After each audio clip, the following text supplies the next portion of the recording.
গুম খুন সহ মানবতা বিরোধী অপরাধের অভিযোগে আটক সেনা কর্মকর্তাদের সেনা আইনে বিচারের দাবি করেছেন এক্স ফোর্সেস অ্যাসোসিয়েশন নামে একটি সংগঠনের নেতারা। তড়িঘড়ি করে আইসিটি আইন সংশোধন করে বিচার হলে তা প্রশ্নবিদ্ধ হবে বলে অভিমত তাদের। আটক সেনা কর্মকর্তারা ডিজিএফআই, এনএসআই কিংবা র্যাবে থাকতে অপরাধ করায় তার দায় সে সময়ের প্রধানমন্ত্রীর বলে দাবি করেন তারা। রিপোর্ট করছেন ইমরুল কায়েস। গুম খুন সহ মানবতা বিরোধী অপরাধের অভিযোগে অভিযুক্ত সেনা কর্মকর্তাদের মধ্যে 15 জন সেনা হেফাজতে রয়েছে। আন্তর্জাতিক অপরাধ ট্রাইব্যুনালে তাদের বিচার হবে বলে জানিয়েছে প্রসিকিউশন। তবে আন্তর্জাতিক অপরাধ আইনে সেনা কর্মকর্তাদের বিচার হলে তারা ভবিষ্যতে পার পেয়ে যাবেন বলে দাবি করছেন এক্স ফোর্সেস অ্যাসোসিয়েশনের নেতারা। ঢাকা রিপোর্টার্স ইউনিটিতে সংবাদ সম্মেলনে অভিযুক্তদের বিচার সেনা আইনে করার দাবি করেন তারা। এই অপরাধীরা যাতে পার না পায় সেজন্যই কিন্তু এই কোঅর্ডিনেশনের মাধ্যমে সেনা আইনের মাধ্যমে যদি বিচার হয় তাহলে কিন্তু এই অপরাধীদের সর্বোচ্চ শাস্তি হবে।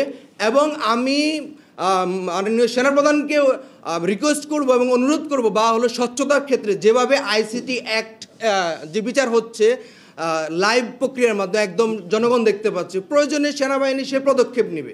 বাহিনীর বাইরে যারা বিভিন্ন স্থানে প্রেষণে যায় তাদের দায় দায়িত্ব ওই বাহিনী প্রধানদের নয়, ওই বাহিনীর নয়। যার আন্ডারে চাকরি করতেছে তাদের দায়িত্ব, তাদের অপরাধ হোক বা তাদের পারফরমেন্স সব কিছুর জন্য। আর ডিজিএফআই যত আয়নাগর এবং গুম খুনের সাথে জড়িত, কাজেই এইটার দায়িত্ব ডিজিএফআইকে নিতে হবে এবং ডিজিএফআইয়ের বস হচ্ছে প্রধানমন্ত্রী, এই প্রধানমন্ত্রীকে নিতে হবে। সেনাবাহিনীতে থাকতে নয়, ডিজিএফআই, এনএসআই কিংবা র্যাবে থাকতে তারা গুম খুনের অপরাধ সংগঠন করেছে বলে দাবি করেন বক্তারা। তবে অন্য সংস্থায় থাকতে করা অপরাধের দায় সেনাবাহিনী না হলে বিচার কেন সেনা আইনে করতে হবে, এমন প্রশ্নের সদুত্তর দিতে পারেনি সাবেক এই সেনা কর্মকর্তারা। আমাদের আহ্বান থাকবে, কোনো ব্যক্তিগত আক্রোশ, পুঞ্জীভূত ক্ষোভের কারণে স্বৈরাচারের মতো জুডিশিয়ারিকে